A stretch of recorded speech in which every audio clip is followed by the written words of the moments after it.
우리나라는 지정학적으로 볼 때에 강대국들에 둘러싸여 있습니다. 아래는 일본이 있고요.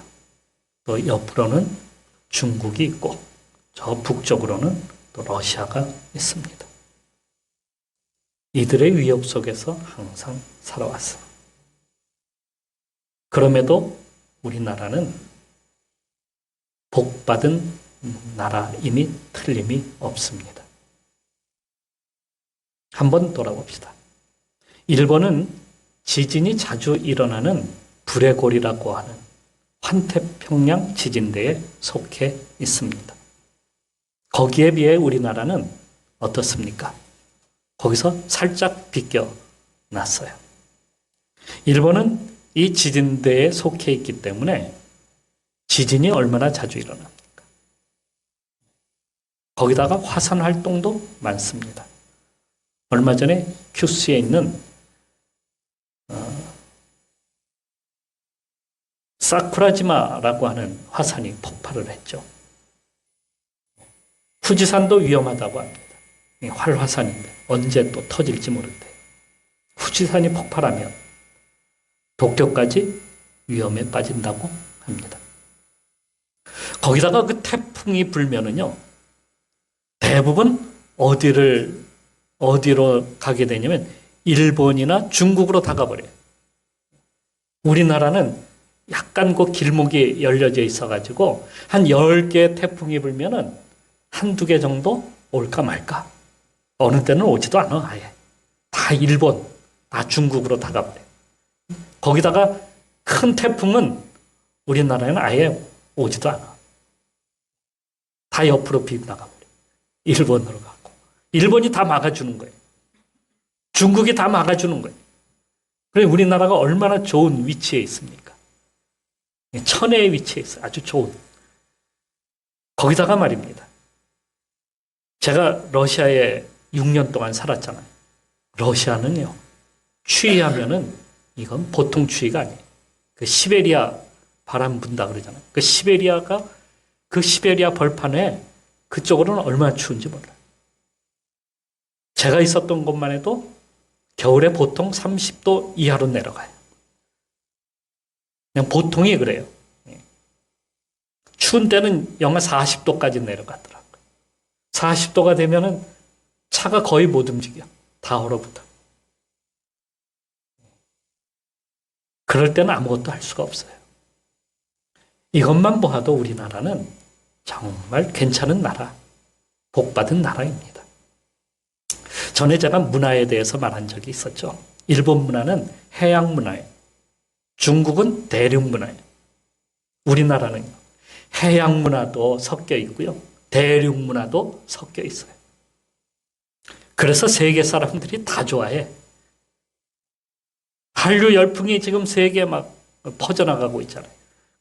그 이유가 어디 있겠어요? 이게 해양 문화도 아니고 대륙 문화도 아니고 다 섞여 있으니까 그냥 좋은 거예요. 다. 칼에서 볼 수 있듯이 칼이죠. 칼. 제가 저희 집사람에게 그 부엌 칼을 갖다가 사다 줬어요. 일본 칼이잖아요. 일본 칼을 사다 줬더니 너무 날카로워갖고 무서워갖고 못 쓰겠대요. 중국 칼 넓적하잖아요. 이건 또 무섭대. 이건 또 너무 커서. 일본 칼은 그렇습니다. 일본은 날카롭고 예리해요. 정밀해요. 그런 칼은 어디에서 쓰는 거예요? 횟집에서 주로 쓰는 거예요. 회 자르기 아주 딱 좋은 거예요. 생선에 뜨는 칼. 중국 칼은요, 그냥 크고 우직해요. 우직스러워. 그래서 그 칼은요, 이 짐승들 있잖아요. 소 뼈를 갖다가 잘라내요. 이런 데 쓰기에 적합한 칼이에요. 반면에 우리나라는 그렇게 크지도 않고, 그렇게 날카롭지도 않아요. 딱 쓰기에 적당해. 어떻게 보면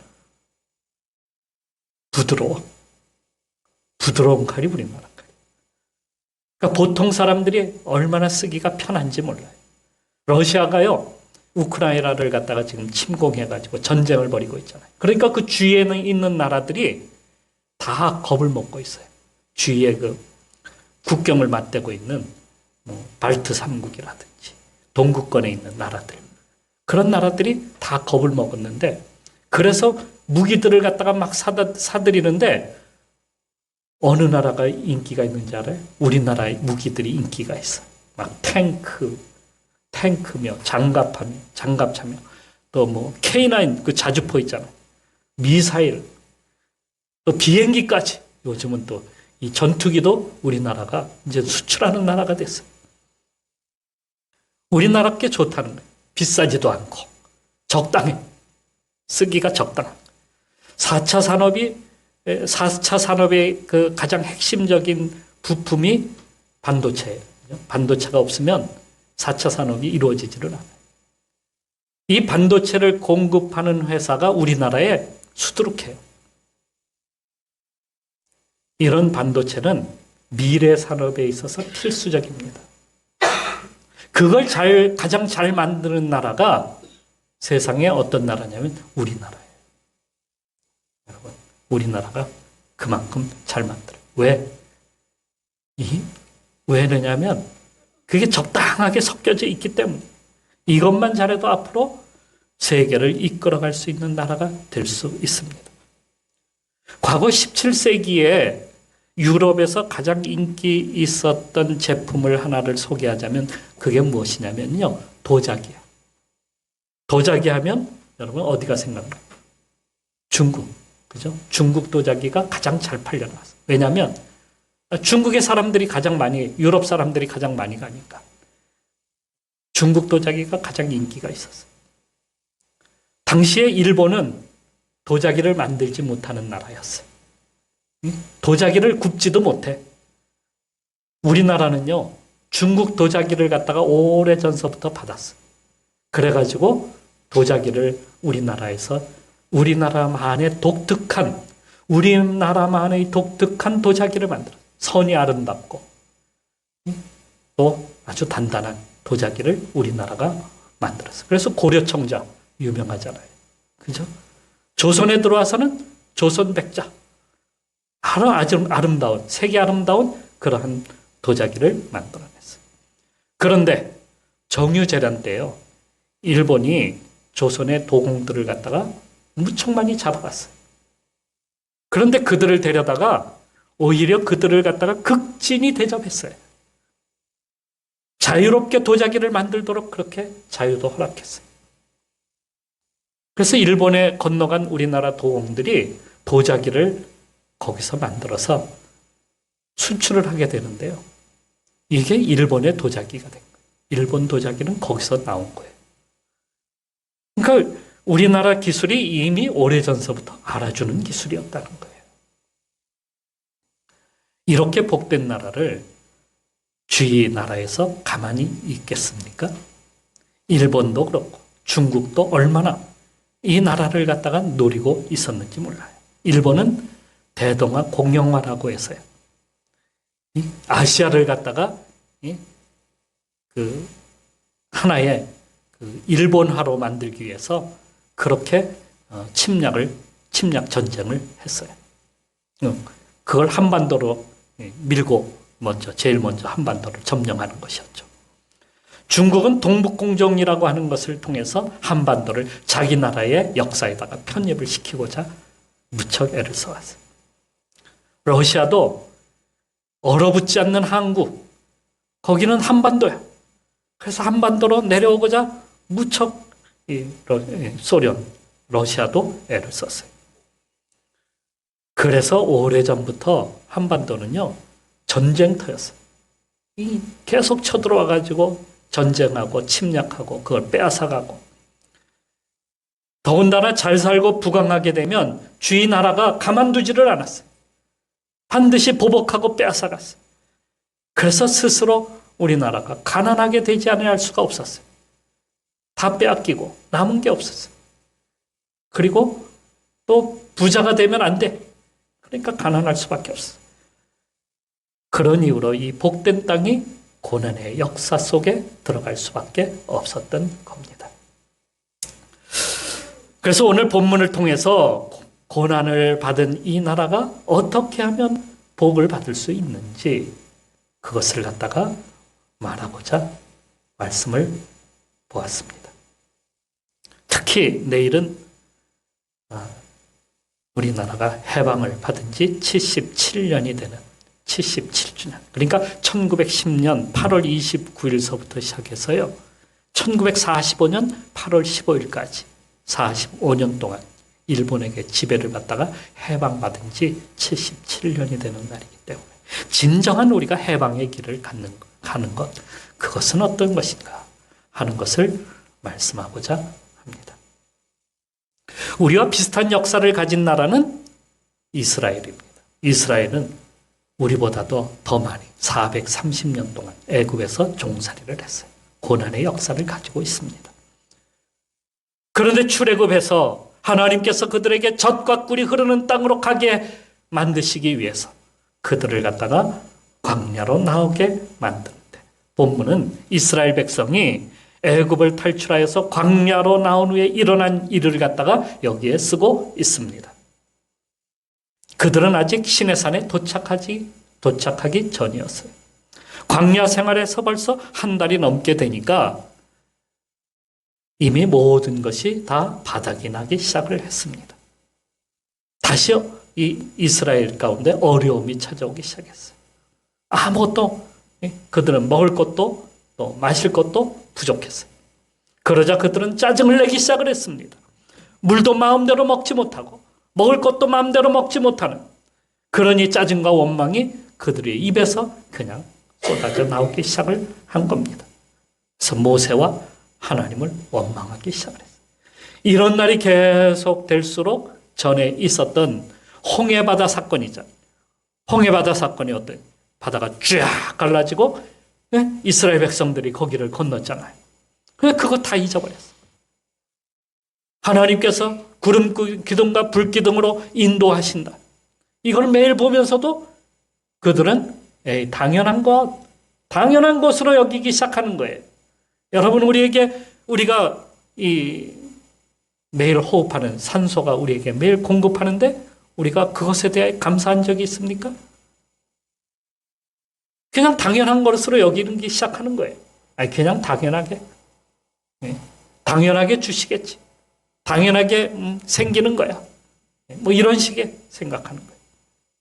그러니까 그런 것들을 감사한 마음도 다 잊어버리고 불평과 불만이 자꾸 쌓이기 시작을 합니다. 그러다 보니까 젖과 꿀이 흐르는 그 가나안 땅을 갖다가 잊어버리기 시작을 했어요. 왜 하나님은 그들에게 이렇게 물을 갖다가 충분히 먹을 것을 갖다가 마음대로 먹지 못하도록 하셨을까? 아니, 그것이 없는 광야로 왜 하나님은 그들을 인도하셨을까? 왜 편안하고 평탄한 길을 갖다가 주시지 않는 걸까? 의문이 자꾸 생깁니다. 하나님을 믿으면 길이 저절로 열리는 것 아닙니까? 하나님을 믿으면 좋은 일만 생기는 것 아닙니까? 우리는 보통 그렇게 믿고 있어요. 하나님을 믿으면 들어가도 복을 받고 나가도 복을 받는다, 이렇게 성경에 쓰고 있는데 왜 우리에게는 복이 없습니까? 왜 이스라엘은 광야로 나무도 없는, 풀도 없는, 돌만 가득한, 물도 없는 그러한 곳으로 하나님은 그들을 내몬 것일까요? 하나님께서 내비게이션이 없으셔서 그랬을까?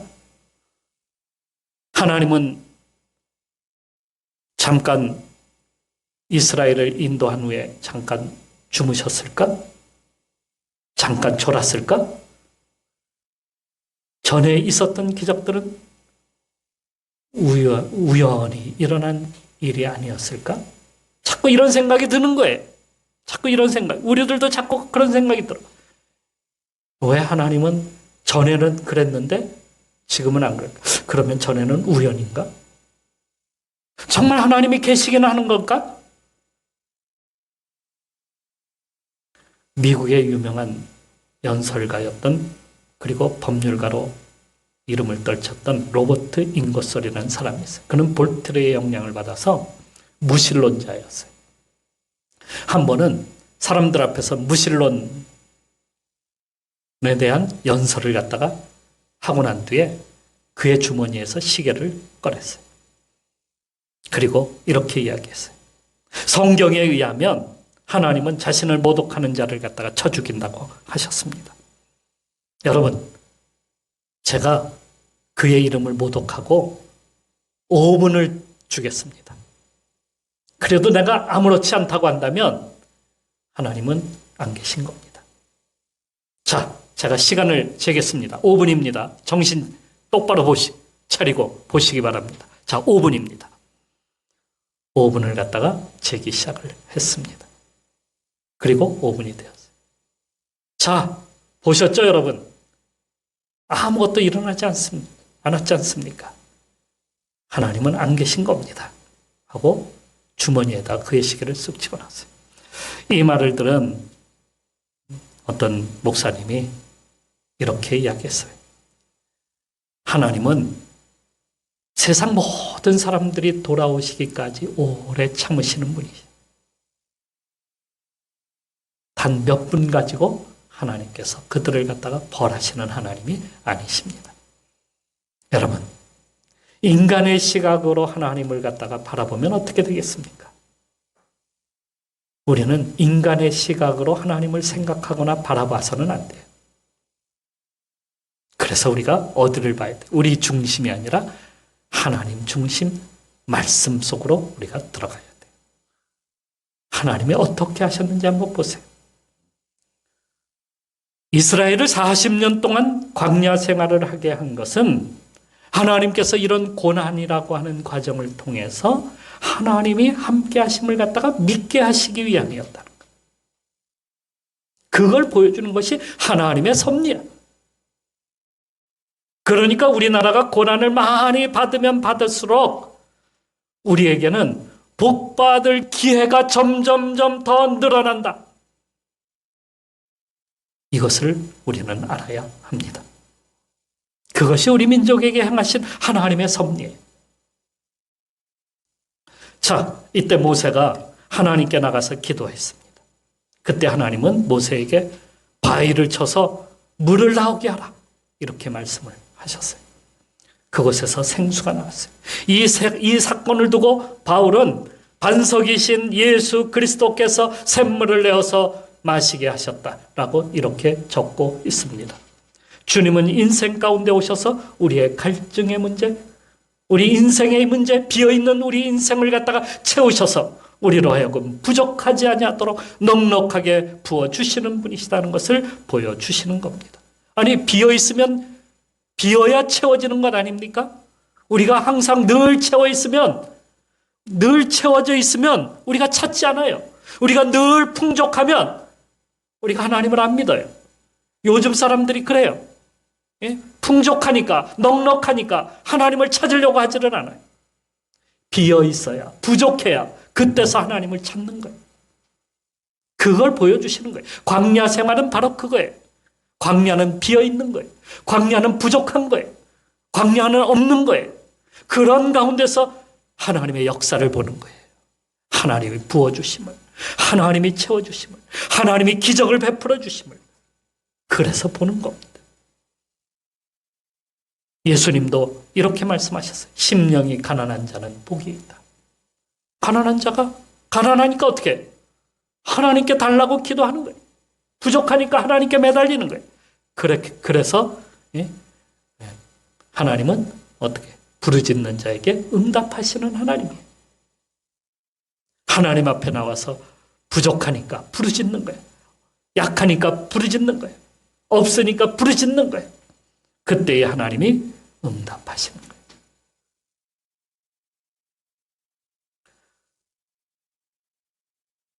하나님이 함께 하심을 보여주는 사건이 이 생수 사건이었다고 한다면 다음에 나타나는 사건도 또한 그러한 것을 보여주고 있습니다. 그들이 지치고 힘든 상태에 놓여 있을 때에 아말렉이 쳐들어왔어요. 지쳐있는 이스라엘에게 아말렉의 침공은 치명적일 수밖에 없었습니다. 그렇다고 어디로 도망할 수 있습니까? 광야가 어디 숨을 만한 곳이 없어요. 그들을 방어할 만한 그러한 지형도 없어요. 도망할 곳도 없습니다. 거기다 그들에게 있는 무기는 농기구에 불과했습니다. 거기에 비하면 아말렉 군대는 게릴라 전법으로 치고 빠지는 것을 능히 할 수 있는 아주 잘하는 그러한 자들이었어요. 그들은 조직적이었습니다. 깃발을 앞세운 훈련받은 그러한 군대였습니다. 그들은 광야를 주무대로 살아가는 민족이었습니다. 그러니 지형지물을 얼마나 잘 이용할 줄 아는 민족이겠습니까? 노략질을 하고 먹고 사는 그러한 광야의 게릴라들이었습니다. 처음으로 맞이한 광야의 전투. 그들은 무기도 없었어요. 농기구로 싸워봤자 속수무책으로 당할 수밖에 없는 것이 분명했습니다. 이때 모세는 여호수아에게 군대를 갖다가 조직하여 맞서 싸우라 이렇게 하고 자신은 높은 산으로 올라갔어요. 그들을 내려다 볼 수 있는 곳으로 말입니다. 그것을 바라보면서 모세가 한 것은 무엇이었겠습니까? 하나님께 부르짖는 거였어요. 자신들은 약하니까, 자신들은 부족하니까 하나님께 부르짖는 거였어요. 그때 모세의 손이 올라가게 되면 이스라엘이 이기고, 모세의 손이 내려가게 되면 어떻게 되는 거예요? 이스라엘이 패하는 거예요. 모세가 열심을 다하여서 하나님 앞에 기도하면은 하나님이 들어주시는 거예요. 하나님이 역사하시는 거예요. 그런데 힘이 점점 떨어지고 그 기도 소리가 약해지기 시작하면 아말렉이 이기는 겁니다. 그래서 거기에 함께 기도하고 있었던 아론과 홀이 바위를 가져다가 모세를 거기에 앉히고 그들은 서서 모세의 팔을 양쪽에서 하나씩 붙들었어요. 그리고 기도를 하는 겁니다. 모세가 힘들어도 내릴 수가 없었어요. 붙들고 있으니까. 그래서 그 전쟁은 어떻게 됐을까요? 이길 수밖에 없는 거예요. 여러분, 이길 수밖에 없는 이유는 어디에 있었을까요? 기도죠. 하나님께 기도했을 때 하나님이 응답하시는 겁니다. 이스라엘이 저녁이 될 때까지 싸워서 그들을 물리쳐서 이겼다라고 쓰고 있습니다. 이스라엘은 아말렉을 몰아내고 승리하였습니다. 그래서 모세는 여기에다가 제단을 쌓고 그곳 이름을 이렇게 불렀어요. 여호와 니시. 여호와 니시가 뭔지 아십니까? 여호와는 우리의 승리의 깃발이라는 뜻입니다. 왜 깃발이라고 하는 거예요? 여러분, 승리하게 되면 어떻게 돼요? 우리가 깃발을 흔들어요. 승리한다. 우리 민족이 해방받았을 때에 제일 먼저 가지고 나온 게 뭔지 아십니까? 태극기였어요. 숨겨놨던 그 태극기를 모두 가지고 나와서 만세를 외쳤어요. 승리한 거예요. 6.25 때 서울을 다 빼앗기고 저 남쪽, 저 부산 근방까지 다 내려갔잖아요. 그러다가 다시 인천 상륙 작전이 성공이 되고 서울을 갖다가 9월 28일 날 수복하게 돼요. 그죠? 제일 먼저 중앙청에다가 군인들이 해병대가 올라와서 뭘 했을까요? 인공기를 내리고 태극기를 걸었어요. 승리의 깃발에. 그게 승리의 깃발입니다. 미군이 일본과 싸워서 승리하고 나서 거기다가 꽂은 것이 뭐냐면 미군기였어요. 미국 깃발. 그게 굉장히 유명한 깃발이 있어요. 미군이 미 해병대가 올라가서 깃발을 갖다 꽂는 그 장면. 승리의 깃발. 이게 승리의 깃발. 아말렉은 광야의 늑대처럼 끈질기게, 무섭게, 그리고 깃발까지 앞세워서 조직적으로 달려드는 광야의 게릴라들이었습니다. 그들을 이기기란 무척 어려운 일이었어요. 불가능한 일이었어요.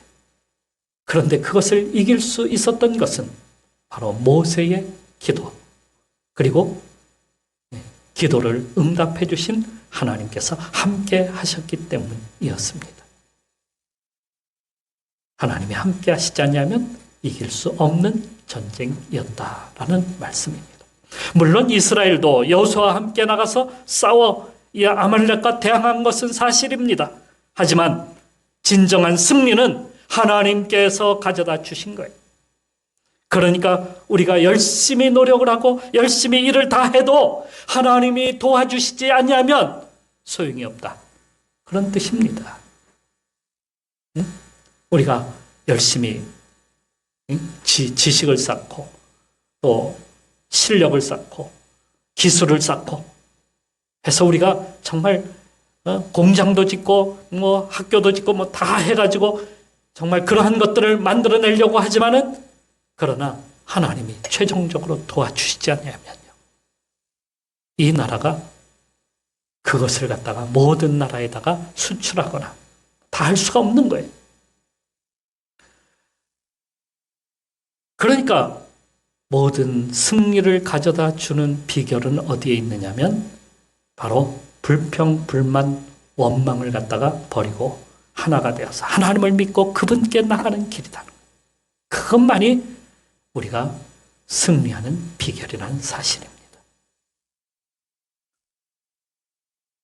우리 민족의 해방을 어떤 분은 뭐 독립군들이 나가서 싸워가지고 쟁취한 것이 아니냐 이렇게 믿고 있는 분도 있어요. 그건 계란의 바위치기와 같은 일이었어요. 사실 거의 와해됐어요. 독립군들은 거의 와해됐어요.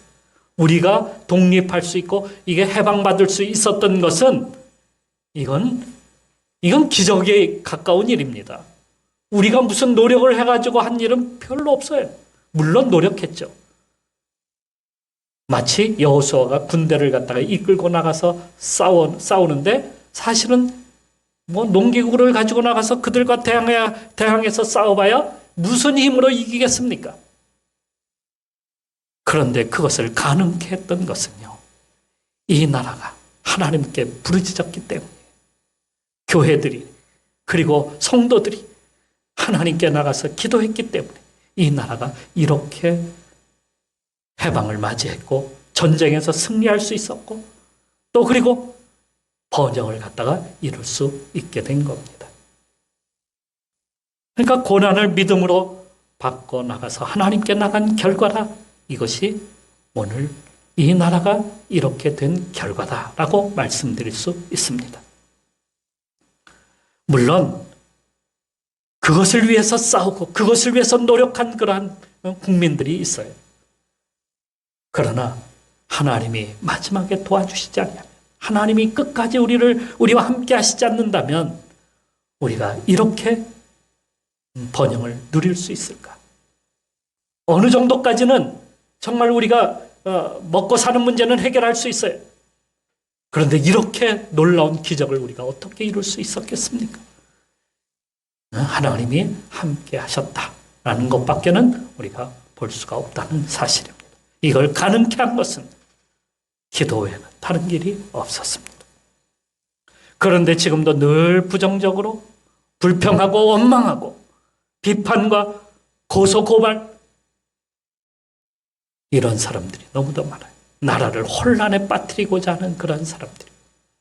이런 사람들이 많으면 나라가 어떻게 되겠습니까? 나라가 온전하지는 못해. 분열하고 나라가 쪼개지고 하나가 되지를 못해. 서로 우리가 하나가 되어서 하나님께 나갈 때에 이 나라가 어려움 가운데서도 승리할 수 있게 되는 겁니다. 여러분, 우린 정말 기술이 뛰어난 민족이에요. 어느 세계 어느 곳에 갖다 놔도 우리 민족은 다 살아남아요. 그런데 여러분, 진정으로 하나님이 도와주셔야 합니다. 이 나라 하나님이 도와주시지 않으면 이 나라의 미래도 마찬가지입니다.